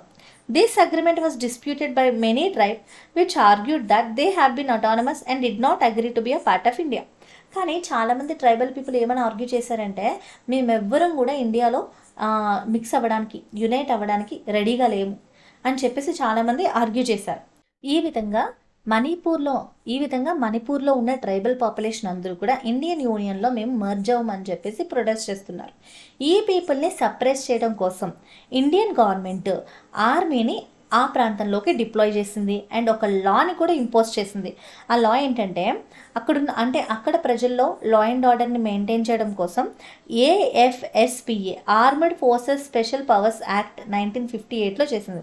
ఈ యాక్ట్ ప్రకారం ఆర్మీ పీపుల్కి, సెక్యూరిటీ ఫోర్సెస్కి మణిపూర్లో ఎవరైనా ప్రజలు అల్లర్లు చేసినా, గొడవలు చేసినా అప్పుడు ఎటువంటి రీజన్ లేకుండా ఇమీడియట్గా అరెస్ట్ చేయొచ్చు, అంతేకాకుండా పీపుల్ని షూట్ చేసి చంపేయచ్చు అని కూడా ఒక యాక్ట్ అనేది రిలీజ్ చేసిందనమాట. కానీ రియాలిటీలో అక్కడ జరిగింది ఏంటంటే ఇండియన్ గవర్నమెంట్ ఇది ఇంప్లిమెంట్ చేసింది అక్కడ లా అండ్ ఆర్డర్ని మెయింటైన్ చేయడం కోసం అండ్ ఆ ప్రజలు ఈవెన్చువల్లీ ఇండియాలో మర్జ్ అయ్యేటట్టు చూడడం కోసం. కానీ ఇక్కడ సెక్యూరిటీ ఫోర్సెస్, ఆర్మీ పీపుల్ ఎవరైతే ఉన్నారో వాళ్ళు ఏం చేశారంటే ఈ లాని మిస్యూజ్ చేసుకుని ఎవరితోనైనా కొంచెం సస్పిషన్ ఉన్నా లేదా ఎవరితోనైనా చిన్న డిస్ప్యూట్ ఉన్నా సరే పర్సనల్ ఒపీనియన్స్ ద్వారా చాలామందిని ఈ యాక్ట్ను ఉపయోగించుకుని చంపేయడము లేదా వాళ్ళని ఫోర్స్గా అరెస్ట్ చేయడము, అంతేకాకుండా టార్చర్ చేయడము, ఎస్పెషల్లీ ఉమెన్ని కూడా ఎక్స్ప్లాయిట్ చేయడం అనేది మనం ఈ కాంటెక్స్ట్లో చూస్తున్నాము. సో ఈ లా ద్వారా వాళ్ళు ఏం చేశారంటే అబ్యూస్ చేశారు, టార్చర్ చేశారు, చంపేశారు, హెరాస్ చేశారు, ఈవెన్ ఉమెన్ని కూడా ఎక్స్ప్లాయిట్ చేస్తూ వచ్చారు. As women and mothers they were also worried about their sons or husbands being picked up and tortured under the suspicion of being against the nation and daughters or mothers themselves being sexually abused. So ఈ ప్రాంతంలో ఈ security forces అందరూ కూడా ఆడవాళ్ళని చాలా దారుణంగా వేధించడము, వాళ్ళని సెక్షువల్గా harass చేయడము, అంతేకాకుండా వాళ్ళ ఇంట్లో ఉన్న మగవాళ్ళని, వాళ్ళ పిల్లల్ని కానివ్వండి, వాళ్ళ సన్స్ని, కొడుకుని లేదా వాళ్ళ భర్తల్ని కూడా అరెస్ట్ చేయడము లేదా ఇంకా ఎదిరిస్తే చంపేయడము, ఇలాంటివన్నీ కూడా చేశారనమాట. అంతేకాకుండా sometimes the women are abused end up committing suicide. ఉమెన్ని చాలా ఎక్కువగా హెరాస్ చేసేవారు, పాపం వాళ్ళు దాన్ని తట్టుకోలేక చాలామంది సూసైడ్ చేసుకుని చనిపోయారనమాట. One of the instance that gained widespread attention was the protest against the custodial death of 32-year-old woman Tangjam Manorama. సో మరి ఇలాంటివన్నీ జరుగుతున్నాయి కదా. ఎప్పుడు ఈ ప్రొటెస్ట్ చాలా పెద్ద ఎత్తున నిలిచిందంటే ఎప్పుడైతే ఒక 32-year ఓల్డ్ ఉమెన్ చనిపోయిందో, ఆవిడ పేరు ఏంటంటే తంజం మనోరమ. ఆ తర్వాత జనాలందరూ పర్టికులర్లీ ఆ ఏరియాలో ఉన్న ఉమెన్ అందరూ కూడా పెద్ద ఎత్తున నిరసన చేయడం స్టార్ట్ చేశారనమాట ఈవిడ చనిపోవడంతో. సో ఆ మూమెంట్నే మీరా పైబీ మూమెంట్ అంటున్నాం. ఈ ఉద్యమాన్ని మేరా పైబీ మూమెంట్ అనేసి అంటాము. సో ఇక్కడ ట్రైబల్ పీపుల్ ఎక్కువ ఉంటారు కదా. సో మైతేయి అని ట్రైబ్ ఉంటారు. మైతేయి లాంగ్వేజ్లో మేరా పైబీ అంటే టార్చ్ బేరర్స్ అనమాట. అంటే కాగడా పట్టుకున్న వ్యక్తులు అని. టార్చ్ బేరర్స్ అంటే మీకు తెలుసు కదా, కాగడాలు ఉంటాయి చూడండి, లైక్ మీకు ఈ పిక్చర్లో కనిపిస్తున్నాయి చూడండి, ఒక స్టిక్కి నిప్పు పెట్టి పట్టుకుని వెళ్తున్నారు చూడండి, వీటినే కాగడాలు అంటారనమాట, టార్చ్ బేరర్స్. సో ఈ విధంగా వీళ్ళు చేసిన మూమెంట్ చాలా ఇంట్రెస్టింగ్గా ఉంటుంది. అదేంటో క్లియర్గా తెలుసుకుందాము. ఈ మూమెంట్ని మేరా పైబీ అంటారు మైతేయి లాంగ్వేజ్లో. దాని అర్థం టార్చ్ బేరర్స్ అని, అంటే కాగడా పట్టుకున్న వ్యక్తులు అని. So Meira Paibi originated as a movement to prevent public disorder due to alcohol abuse in the late 1970. సో ఈ ఉద్యమాన్ని, ఈ మూమెంట్ని యాక్చువల్లీ ఈ మీరా పైబీ మూమెంట్ అనేది 1970లో ఆల్కహాల్ వల్ల జరిగే ప్రాబ్లమ్స్ని ఎదిరించడం కోసం స్టార్ట్ అయిన ఒక ప్రొటెస్ట్ అనమాట, ఒక ఉద్యమం. సో నెమ్మదిగా ఈ మూమెంట్ అనేది హ్యూమన్ రైట్స్ కోసం చేస్తున్న నిరసనగా మారిందనమాట. With massive deployment of Indian armed forces to control the armed movement in Manipur, the independence in early 1980. It was also at a time when the state was declared a disturbed area and sweeping powers in the name of AFSPA were given to the Indian Armed Forces. Actually 1980లో మణిపూర్ని disturbed ఏరియాగా ప్రకటించారనమాట. ఇక్కడ భారత సైన్యం చాలా బలంగా ఉండడం మొదలుపెట్టింది. వాళ్ళు ఏఎఫ్ఎస్పిఏ అనే ఒక చట్టం, ఒక లాని ప్రత్యేకంగా తయారు చేసి దాని ద్వారా మిలిటరీ ఆర్మీ పీపుల్కి ఒక ప్రత్యేక అధికారాలని ఇచ్చారనమాట. ఈ కారణంగా అక్కడ చట్ట విరుద్ధమైన, అంటే ఈ ఆర్మీడ్ ఫోర్సెస్, ఈ మిలిటరీ పీపుల్ అందరూ కూడా వాళ్ళకున్న ఈ ప్రత్యేకమైన అధికారాన్ని మిస్యూజ్ చేసి ఆ ప్రాంతంలో ఎన్నో అరాచకాలు, ఎన్నో ఇల్లీగల్ యాక్టివిటీస్ లైక్ మనుషుల్ని చంపేయడం, టార్చర్ చేయడం, ఉమెన్ని వేధించడం, సెక్షువల్లీ హెరాస్ చేయడం, ఇవన్నీ కూడా జరుగుతూ ఉండేవన్నమాట. దీని ద్వారా హ్యూమన్ రైట్స్ అనేవి వయోలేట్ చేయబడ్డాయి. సో మరి దీనికి మీరా పైబీ మూమెంట్కి ఉన్న సంబంధం ఏంటి? ఈ మీరా పైబీ ఆడవాళ్ళు ఏం చేశారనేది తెలుసుకుందాం. యాక్చువల్లీ ఆడవాళ్ళందరూ కూడా కిరోసిన్ దీపాలు పట్టుకుని రాత్రిపూట వీధుల్లో గస్తీ కాసేవాళ్ళు అనమాట. అంటే ఏంటంటే నైట్ టైం వీధుల్లో ఈ కాగడాలు పట్టుకుని తిరుగుతూ ఉండేవారు. మరి ఈ కాంటెక్స్ట్లో ఈ మీరా పైబీ ఉద్యమం అంటే ఏంటంటే, ఈ మీరా పైబీ ఆడవాళ్ళందరూ కూడా వాళ్ళ కమ్యూనిటీలో జరుగుతున్న ఈ వైలెన్స్కి వ్యతిరేకంగా దాన్ని అడ్డుకోవడం కోసం ఒక నిరసన స్టార్ట్ చేస్తారు. ఆ నిరసన ఏ వెపన్స్ తోటి, ఏ వైలెన్స్గా జరగలేదు. మరి వాళ్ళు ఏం చేశారంటే ప్రతిరోజు రాత్రి ప్రతి వీధిలో ఈ ఉమెన్ అందరూ కూడా చూడండి, వాళ్ళ చేతిలో కర్రలు ఉన్నాయి కదా, వీటిని కాగడాలు ఉన్నాయి చూడండి, టార్చ్ బేరర్స్ లాగా, వాళ్ళు ప్రతి వీధిలో ఉమెన్ ప్రతిరోజు నైట్ తిరుగుతుండేవారు అనమాట. ఎక్కడైనా హెరాస్మెంట్ జరుగుతుందా, వైలెన్స్ జరుగుతుందా అని చెక్ చేసుకునేవారు. ఈ విధంగా ఆడవాళ్ళందరూ కిరోసిన్ దీపాలు పట్టుకుని రాత్రిపూట వీధుల్లో గస్తీ కాసేవారు అనమాట. అంటే పెట్రోలింగ్ చేసేవారు అనమాట, చెక్కింగ్ లాగా. సో వాళ్ళ దగ్గర ఎటువంటి పెద్ద పెద్ద వెపన్స్ లేవు. వాళ్ళు కేవలం వాళ్ళ గ్రామంలో పీస్ మెయింటైన్ చేయాలి అని మాత్రమే అనుకున్నారనమాట. వాళ్ళ ఆశ అదే, గ్రామంలో ఎవరు చనిపోకూడదు, ఎవరు నష్టపోకూడదు, పీస్ఫుల్ ఎన్విరాన్మెంట్ క్రియేట్ చేయడం కోసం ఈ విధంగా ప్రతి నైట్ వాళ్ళు నిద్రపోకుండా స్ట్రీట్స్ని ప్రొటెక్ట్ చేసేవారనమాట. ఇది ప్రతి వీధి చివర ఆడవాళ్ళు నిత్యం కలిసి కూర్చుని గ్రామాన్ని కాపాడేవారు. ఎప్పుడైతే ప్రాబ్లం ఎక్కువగా ఉంటుందో అప్పుడు ఇంకా ఎక్కువ మంది ఉమెన్ జాయిన్ అయ్యి చాలామంది నైట్ పెట్రోలింగ్ చేసేవారంట. అంతేకాకుండా అసలు ఈ మీరా పైబీ ఆడవాళ్ళు ఎవరు? మరి వీళ్ళేమైనా పెద్ద పొలిటీషియన్స్ లేదా ఆర్మీ ఉమెనా అంటే కాదు. వీళ్ళందరూ కూడా సాధారణ ఉమెన్ అనమాట, నార్మల్ గృహిణీలు, ప్రతి ఇంట్లో ఉండే కామన్ ఉమెన్స్. వీళ్ళ యొక్క మెయిన్ మోటివ్ మా ప్రాంతంలో గొడవలు జరగకూడదు, వైలెన్స్ ఉండకూడదు అన్న ఒక్క మోటివ్తో వీళ్ళు బయటకు వచ్చి ప్రతిరోజు నైట్ ఒకరి తర్వాత ఒకరు టర్న్స్ తీసుకుంటూ పెట్రోలింగ్ చేస్తూ వాళ్ళ గ్రామాన్ని రక్షించుకున్నారనమాట. అందుకే దీన్ని మనం మీరా పైబీ ఉద్యమం అనేసి అంటున్నాం. అంతేకాదు వెంటనే ఈ ఏఎఫ్ఎస్పిఏ అనే గవర్నమెంట్ ఏదైతే చట్టం చేసి మిలిటరీ ఫోర్సెస్ని అక్కడ డిప్లాయ్ చేసిందో వాళ్ళందరినీ కూడా రివోక్ చేయాలని చెప్పి డిమాండ్ చేశారు. ఈ యాక్ట్కి వ్యతిరేకంగా జరుగుతున్న ఈ ఉద్యమం అంతా కూడా చాలా స్ట్రెంగ్తన్ అయింది, చాలా బలంగా తయారైంది. ఉమెన్ అందరూ కూడా ఈ స్ట్రగుల్కి, వాళ్ళు అనుభవిస్తున్న స్ట్రగుల్స్ని వివిధ రకాలుగా ఉమెన్ అందరూ కూడా ఎక్స్ప్రెస్ చేశారు. ఎలా అంటే ఫస్ట్లీ వాళ్ళు ఎలక్షన్స్ని బాయ్కాట్ చేశారు, అంతేకాకుండా నిరాహార దీక్షలు చేశారు. ఎస్పెషలీ ఒక ఉమెన్, ఆవిడ పేరు ఏంటంటే అయోమ్ షర్మిల. ఈవిడ 10 ఇయర్స్ కన్నా ఎక్కువ సంవత్సరాలు, అంటే more than 10 years hunger strike, నిరాహార దీక్ష చేశారంట.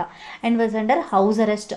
అలా చేస్తున్నందుకు ఆవిడని హౌస్ అరెస్ట్ కూడా చేస్తారు. అంటే ఇంట్లోనే ఉండాలి, మీరు బయటికి రావద్దని చెప్పి హౌస్ అరెస్ట్ కూడా చేశారనమాట. అంతేకాకుండా there have been many attempts to resolve the problem. ఈ ప్రాబ్లమ్ని రిజాల్వ్ చేసుకోవడానికి ఎన్నో ప్రయత్నాలు చేశారు. Sometimes former army officers themselves have written extensively about the conflict in the region and identified that developing better infrastructure and facilities alone can win over the people acceptance. ఈ విధంగా చాలా విధాలుగా అక్కడున్న ప్రాబ్లమ్ని రిజాల్వ్ చేయడానికి ట్రై చేశారు. Even sometimes army officers వాళ్ళంతట వాళ్ళే లెటర్ రాశారనమాట ఆ రీజియన్లో జరుగుతున్న కాన్ఫ్లిక్ట్ని డిస్క్రైబ్ చేస్తూ. అంతేకాకుండా ఆ రీజియన్లో డెవలప్మెంట్ చేయాలి, ఇన్ఫ్రాస్ట్రక్చర్ ఫెసిలిటీస్ ఇంప్రూవ్ చేయాలి, అప్పుడే పీపుల్ యొక్క యాక్సెప్టెన్స్ మనం గెలవగలం అని చెప్పేసి సజెస్ట్ చేశారు. The government appointed a Supreme Court judge, B.P. Jeevan Reddy, to look into the possibilities of revoking the act in the region. ఆ ప్రాంతంలో వాళ్ళు ఇంట్రడ్యూస్ చేసిన యాక్ట్ని రివోక్ చేసే ముందు అక్కడున్న పరిస్థితులని గమనించి ఒక డెసిషన్ తీసుకోవడానికి గవర్నమెంట్ ఒక సుప్రీం కోర్ట్ జడ్జిని అపాయింట్ చేసింది. ఆయన పేరు BP Jeevan Reddy. Even though the committee has submitted its report, a final solution has not yet been arrived.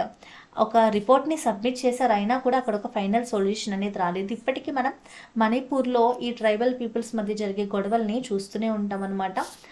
కానీ ఈ విధమైన మూమెంట్స్ నుంచి మనం ఒక ఇన్స్పిరేషన్ అనేది పొందొచ్చు అనమాట. ఎప్పుడైతే ప్రజలు యూనిటీగా ఉండి ఒక విషయం కోసం ప్రొటెస్ట్ చేస్తారో డెఫినెట్గా దాని నుంచి వాళ్ళు విజయాన్ని పొందుతారు. అండ్ ఎస్పెషలీ ఉమెన్ కూడా ఇన్ని విధాలుగా స్ట్రగుల్ చేశారంటే వీ కెన్ రియలీ అండర్స్టాండ్ ఎంత డేర్గా వాళ్ళు ఒక స్టెప్ తీసుకున్నారు సొసైటీలో ఒక చేంజ్ తీసుకురావడం కోసం. ఉద్యమాలు అనేవి ఎంత ఇంపార్టెంట్ అనేది మనకి లెసన్ ద్వారా తెలుస్తుంది అనమాట. Now let us try to understand about some common features across the social movement. అంటే ప్రపంచం మొత్తంలో జరిగే ఈ సామాజిక ఉద్యమాల్లో ఉన్న కామన్ ఫీచర్ తెలుసుకుందాం. ఫస్ట్ ఆఫ్ ఆల్ ఈ లెసన్ మొత్తం ద్వారా ఒక ఉద్యమం అంటే ఏంటో మనం తెలుసుకున్నాం. ప్రజలు వాళ్ళ ఆశలు లేదా వాళ్ళ అవసరాలు గవర్నమెంట్ వాళ్ళకి తీర్చకపోతే, సాల్వ్ చేయకపోతే ప్రజలందరూ కూడా కలిసి ఇలా నిరసన చేస్తారు, ఉద్యమిస్తారు అని మనకి అర్థమైంది. అంతేకాకుండా అవసరమైన మార్పులు కోరుతూ వాళ్ళు ఎంత ఎక్స్టెంట్కైనా వెళ్తారు, లైక్ ఉద్యమాలు చేస్తారు, లేదంటే ప్రభుత్వానికి వ్యతిరేకంగా హంగర్ స్ట్రైకులు చేస్తారు. ఇవన్నీ కూడా వాళ్ళ యొక్క అవసరాన్ని ఫుల్ఫిల్ చేసుకోవడం కోసం. ఇక్కడ మీరు గమనిస్తే ఎన్విరాన్మెంట్ని రక్షించుకోవడం కోసం కానివ్వండి, లేదా హ్యూమన్ రైట్స్ని కాపాడడం కోసం కానివ్వండి, ఎన్నో సోషల్ మూమెంట్స్ అనేవి చాలా డైవర్స్ డిమాండ్స్ని రేజ్ చేస్తూ ఫామ్ అయ్యాయి. Their arguments borrow from these different principles. వాళ్ళ ఆర్గ్యుమెంట్స్ అన్నీ కూడా డిఫరెంట్ టైప్ ఆఫ్ ప్రిన్సిపల్స్ని బేస్ చేసుకుంటూ ఉన్నాయి. వాళ్ళ యొక్క ఆబ్జెక్టివ్ మోటివ్ ఒకటే. అదేంటి? వాళ్ళ లక్ష్యం ఒకటే, మోటివ్. అందరూ ఒకే సమస్యకి పరిష్కారం కావాలనే లక్ష్యంతో ఉద్యమం చేస్తారు. వాళ్ళందరూ ఒక సింగిల్ ప్రాబ్లంతో స్ట్రగుల్ అవుతున్నారనమాట. వాళ్ళ యొక్క మోటివ్ ఆ ప్రాబ్లం నుంచి బయటికి రావడం, ఆ ప్రాబ్లమ్ని రిజాల్వ్ చేసుకోవడం. ఇక్కడ ఈ సామాజిక ఉద్యమాలు, ఈ సోషల్ మూమెంట్స్ ఏవైతే ఉన్నాయో ప్రత్యేక పార్టీకి సంబంధించినవి ఏమీ కాదు. అది నార్మల్ సివిలియన్స్ ఫేస్ చేస్తున్న ప్రాబ్లం. అంతేకాదు, మీరు నోటీస్ చేసుంటారు, మహాలియా ఇంకా లూథర్ కింగ్ వీళ్ళు కూడా డిఫరెంట్ టైప్ ఆఫ్ ఇష్యూస్ని రేస్ చేశారు. హ్యూమన్ రైట్స్ గురించి క్వశ్చన్ చేశారు, ఎన్విరాన్మెంట్, ఈక్వాలిటీ వీటన్నిటిని గురించి క్వశ్చన్ చేస్తూ ప్రొటెస్ట్ చేశారు. In some context movement resist changes that are forced upon them. Others like Martin Luther King and Meira Paibi demand for a change. అంతేకాకుండా కొన్ని సిచ్యువేషన్స్లో వీళ్ళు కొన్ని అవసరాలు తీర్చడం కోసమే కాదు, సమాజంలో జరుగుతున్న కొన్ని విషయాల పట్ల మార్పు రావాలని కూడా నిరసన చేస్తారు. దానికి ఎగ్జాంపుల్గా మనం మార్టిన్ లూథర్ కింగ్ చేసిన మూమెంట్ గురించి అండ్ మీరా పైబీ చేసిన డిమాండ్ గురించి, ఈ మీరా పైబీ ఉద్యమంలో ఉన్న డిమాండ్ గురించి కూడా మనకు అర్థమవుతుంది. సొసైటీలో ఒక చేంజ్ కోసం ప్రజలు పోరాడుతున్నారని. Social movement often distance themself from individual political party and are more united under a single cause. ఈ సోషల్ మూమెంట్స్ అనేవి ఏ పొలిటికల్ పార్టీ ప్రభావం వల్లనో లేదా పొలిటికల్ పార్టీ తరపున జరగవు. ఇవన్నీ కూడా నార్మల్ సివిలియన్స్ అందరూ కూడా కలిసికట్టుగా యునైటెడ్గా ఉండి గ్రూప్గా చేసే ఒక నిరసన. సో వాళ్ళందరికీ ఒకటే సింగిల్ ప్రాబ్లం ఉంటుంది, దాన్ని రిజాల్వ్ చేసుకోవడం అనేది వాళ్ళ యొక్క ప్రైమరీ మోటివ్గా ఉంటుందన్నమాట. And its members May belong to different political party. అందులో ఉన్న మెంబర్స్ వేరే వేరే రాజకీయ పార్టీకి చెందిన వ్యక్తులైనా కూడా వాళ్ళ యొక్క మోటివ్ ఒకటే ఉంటుందన్నమాట. ఈ విధంగా ఈ లెసన్ ద్వారా మనం నేర్చుకున్న లెసన్ ఏంటంటే ఈ సోషల్ మూమెంట్స్ అనేవి చాలా ఇంపార్టెంట్. ఎందుకంటే ప్రజల్లో యూనిటీ ఎంతవరకు ఉందో తెలుస్తుంది. అందరూ కలిసి పనిచేస్తే ఎలాంటి ప్రాబ్లంనైనా సాల్వ్ చేసుకోవచ్చు అనే లెసన్ మనకి దీని ద్వారా తెలుస్తుంది.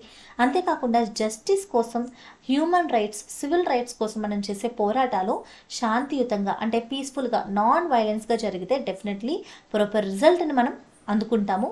అండ్ అంతేకాకుండా ప్రజల గొంతు వినిపించడం చాలా ముఖ్యం. గవర్నమెంట్ చేసే ప్రతి విషయం ప్రతిసారి కరెక్ట్గా ఉండదు. కొన్నిసార్లు దానివల్ల ప్రజలు ప్రాబ్లమ్స్ కూడా ఫేస్ చేస్తారు. మరి ప్రభుత్వ నిర్ణయాలు, డెసిషన్స్ పైన అవి సరైనవా కావా అని చెప్పే బాధ్యత, హక్కు కూడా మనకు ఉందన్నమాట. దాన్ని డెఫినెట్గా వినియోగించుకోవచ్చు. ఈ విధంగా ఈ లెసన్ ద్వారా ప్రజలు అవసరాలు తీర్చడంలో అంటే పీపుల్ యొక్క డిస్సాటిస్ఫైడ్ ఫీలింగ్ లేదా వాళ్ళ యొక్క నీడ్స్ ఫుల్ఫిల్ అవ్వనప్పుడు లేదా వాళ్ళకి ఏదైనా డేంజర్ సంభవించినప్పుడు గవర్నమెంట్ నుంచి లేదా ఏదైనా పొలిటికల్ పార్టీ నుంచి, కంపెనీస్ నుంచి వాళ్ళొక ప్రాబ్లమ్ని ఫేస్ చేస్తున్నప్పుడు ఈ సోషల్ మూమెంట్స్ అనేవి వాళ్ళకి ఎంతగా ఉపయోగపడతాయి, ప్రజలకు ఎంతగా ఉపయోగపడతాయి, చేంజ్ తీసుకురావడానికి ఏ విధమైన రోల్ ప్లే చేస్తుంది అని మనం ఈ లెసన్లో తెలుసుకున్నాం. ఈ లెసన్లో మనం డిఫరెంట్ టైప్ ఆఫ్ మూమెంట్స్ గురించి డిస్కస్ చేసాం కదా. ఈ మూమెంట్స్ అన్నిటిలో మిమ్మల్ని బాగా ఇన్స్పైర్ చేసిన మూమెంట్ ఏంటో నాకు కామెంట్ చేయండి. ఓకే, ఈ పారాగ్రాఫ్లో మనం మీరాపైబి ఉమెన్ ఇన్ ర్యాలీ, మణిపూర్లో ఉమెన్ చేస్తున్న ర్యాలీ మనం ఈ ఫోటోగ్రాఫ్ ద్వారా చూడొచ్చు అనమాట. మీరాపైబి moment. This is all about the lesson. ఈ లెసన్ అంతా మీకు అర్థమైంది అనుకుంటున్నాను. అర్థమై ఉంటే డెఫినెట్లీ లైక్ చేయండి. ఇప్పుడు మనం ఇంపార్టెంట్ క్వశ్చన్ అండ్ ఆన్సర్స్ అనేది డిస్కస్ చేద్దాం. ఇంపార్టెంట్ కాదు, ఇందులో ఉన్న ఆల్ క్వశ్చన్ ఆన్సర్స్ ఒకసారి డిస్కస్ చేసుకుందాము. Firstly, here is a list of item that you can use to make a table on social movement. మీరు సోషల్ మూమెంట్స్ గురించి ఒక టేబుల్ చేయాలన్నమాట. Name of the movement, location, main demand, mode of protest. కొన్ని చెప్తాను, మిగతాది ఒకసారి చదవండి. So civil right moments అమెరికాలో జరిగింది ఈక్వల్ రైట్స్ కోసం. అమెరికాలో బ్లాక్ అమెరికన్స్కి ఈక్వల్ రైట్స్ రావడం కోసం చేసిన మూమెంట్ సివిల్ రైట్స్ మూమెంట్. ఇది అమెరికాలో జరిగింది. వీళ్ళు ఏం చేశారు, డెమాన్స్ట్రేషన్ చేశారు, రోడ్స్ పైన మార్చింగ్ చేస్తూ వెళ్ళారు. మార్టిన్ లూథర్ కింగ్ దీనికి లీడర్గా ఉన్నారు. అండ్ దీనివల్ల ఏం జరిగింది, response, adequate laws for equal rights passed. ఒక యాక్ట్ అనేది పాస్ అయ్యింది. Inspired many countries to pass similar laws. Inspired many countries to pass similar laws. వేరే అదర్ కంట్రీస్లో కూడా చాలా ఇన్స్పిరేషన్ పొందారనమాట. Anti nuclear war. ఈ మూమెంట్ ఎక్కడ జరిగింది, యుఎస్ఏ ఇంకా USSR. Abolish all nuclear weapons. మీ దగ్గర ఉన్న ప్రతి న్యూక్లియర్ వెపన్స్ని ఇప్పుడే తీసివేయాలి అని చెప్పి ప్రొటెస్టులు చేశారు, మార్చింగ్ చేశారు. అండ్ దీనికి లీడర్స్ ఎవరంటే వరల్డ్లో ఉన్న సైంటిస్టులు. అంతేకాకుండా వీళ్ళు దీని ద్వారా వచ్చిన రెస్పాన్స్ ఏంటి, ఆర్మ్స్ని తగ్గించుకుంటాము అని చెప్పేసి వాళ్ళ యొక్క ట్రీటీని సైన్ చేస్తారు. Definitely that is a good result అని చెప్పుకోవచ్చు. అండ్ ఇంపాక్ట్ ఏమొచ్చింది సొసైటీ పైన, created awareness about the danger of nuclear project whether for peace of war. Impact on society, it created awareness about the danger of nuclear project. Greenpeace movement యూరోప్లో start అయింది. ఎందుకు, ఇది under వాటర్లో nuclear test చేయడానికి America declaration చేసినప్పుడు దానికి అది చేయకూడదు అని చెప్పేసి వీళ్ళు ప్రొటెస్ట్ చేశారనమాట. సో వీళ్ళ మోడ్ ఆఫ్ ప్రొటెస్ట్ ఏంటంటే ప్రజల్లో అవేర్నెస్ తీసుకురావడం కోసం. ఇంపార్టెంట్ లీడర్స్ ఎవరు, ఆల్ ఓవర్ ద వరల్డ్ దీనికి లీడర్స్ అనేది ఉన్నారనమాట. రెస్పాన్స్ ఏంటి, government is focusing on promoting sustainable development. This is a very good positive result. It spread over 40 countries. దీని యొక్క ఇంపాక్ట్ ఏంటి, 40 కంట్రీస్లో దీని యొక్క మూమెంట్ స్ప్రెడ్ అయింది. అండ్ ఇది ఒక ఇంటర్నేషనల్ ఎన్జిఓగా ఎమర్జ్ అయింది. Next movement Bhopal gas tragedy. ఇది భోపాల్, ఇండియాలో జరిగింది. సో మెయిన్ డిమాండ్ ఏంటంటే fix the responsibility about the damage. So ఈ గ్యాస్ లీక్లో ఫ్యాక్టరీ వల్ల ప్రజలకి జరిగిన నష్టాన్ని ఫిక్స్ చేయాలి అనేది పీపుల్ యొక్క డిమాండ్. సో దీన్ని ఏ విధంగా వీళ్ళు ప్రొటెస్ట్ చేస్తారు, ఏ మోడ్లో ప్రొటెస్ట్ చేశారు, మార్చెస్ చేశారు. ఇంపార్టెంట్ లీడర్స్ ఎవరు అంటే spread all over the India. And no such positive response. ఇప్పటికీ కూడా ఒక కంప్లీట్ పాజిటివ్ రెస్పాన్స్ ఆ ప్రజలకు అందలేదన్నమాట. People all over the world has boycotted Dove company and its products. కానీ ఇంపాక్ట్ అయితే వచ్చింది కదా, అదేంటంటే ఆల్ ఓవర్ ద వరల్డ్ ఈ కంపెనీ యొక్క ప్రోడక్ట్స్ని బాయ్కాట్ చేశారు. సైలెంట్ వ్యాలీ మూమెంట్ కేరళలో జరిగింది. సో డ్యామ్ కట్టడం ఆపివేయాలని చెప్పేసి వీళ్ళు ఇది స్టార్ట్ చేశారు. సో కోర్టులో అప్పీల్ చేశారు. అంతేకాకుండా all the near by residents of western Ghats Kerala, వీళ్ళందరూ కూడా ఇంపార్టెంట్ లీడర్స్. సో మరి దీనివల్ల వచ్చిన రెస్పాన్స్ ఏంటి, కేరళ హైకోర్టు ఈ ప్రాజెక్ట్ని స్టాప్ చేసేసింది. ఇంపాక్ట్ ఏంటి, సైలెంట్ వ్యాలీని నేషనల్ పార్క్గా 1985లో కన్వర్ట్ చేశారనమాట. So this is all about this answer. ఈ ఆన్సర్ అర్థమైంది కదా, మీరు ఒకసారి చదువుకోండి, చాలా ఈజీగా గుర్తుంటుంది. సో ఈ లెసన్లో ఇంపార్టెంట్ క్వశ్చన్ ఆన్సర్స్ అన్నీ నేను ఇక్కడ ప్రొవైడ్ చేశాను. మీరు ఒకసారి పాజ్ చేసుకుని ఈ ఆన్సర్ చూడండి. ఇదంతా కూడా నేను లెసన్లో ఎక్స్ప్లెయిన్ చేసిన కంటెంటే. ఒక్కసారి లెసన్ విన్న తర్వాత వెంటనే ఈ క్వశ్చన్ ఆన్సర్ చదివితే మీకు ఈజీగా గుర్తుంటుంది. This is third answer. మీరు పాజ్ చేసుకుని ఒకసారి క్వశ్చన్ ఆన్సర్ చదవండి. This is fourth. How is the role of ordinary individual, అంటే ఈ అబోవ్ కేస్ స్టడీస్లో ఆర్డినరీ పీపుల్ గురించి ఎలా డిస్క్రైబ్ చేశారు అనేది ఇందులో కనిపిస్తుంది. ఒకసారి చదవండి, డౌట్ ఉంటే నాకు డెఫినెట్లీ కామెంట్ చేయండి. How are rights of black people in USA and Meira Paibi movement similar. ఈ Meira Paibi movement, black people movement ఏ విధంగా సిమిలర్, ఏ విధంగా డిఫరెంట్ అంటున్నారు. Go through this answer. And democracies have been identified as most prominent political system across the world. So democracy ఇంకా social movements గురించి ఇది కూడా మనం లెసన్లో డిస్కస్ చేసుకున్నాము. భోపాల్ గ్యాస్ ట్రాజడీ గురించి కూడా డిస్కస్ చేసుకున్నాం. అదేవిధంగా ఈ మ్యాప్ మీ యొక్క ఐడెంటిఫికేషన్ కోసం ప్రొవైడ్ చేశాను. సో ఇదంతా కూడా ఈ ప్లేసెస్ అన్నీ మనం ఈ లెసన్లో డిస్కస్ చేసిన ప్లేసెస్. పాజ్ చేసుకుని ఒకసారి మీరు ప్రాక్టీస్ చేయండి. USA, Egypt, Nigeria, India, China, USSR, Yugoslavia, Germany, Cambodia, Indonesia, Laos, Vietnam. If you have any further doubts please comment me in the comment section. And మీకు ఈ వీడియో నచ్చినట్లయితే లైక్ చేయండి, మీ ఫ్రెండ్స్తో కన్ఫామ్గా షేర్ చేయండి. ఇకపైన వచ్చే వీడియోస్ అన్నీ కూడా మీ ఎగ్జామ్ ఓరియంటెడ్గా వస్తాయి. Like important question and answers, objectives. మీకు ఏదైనా రిక్వైర్మెంట్ ఉన్నా కామెంట్ చేయండి. Thank you so much for watching and by by.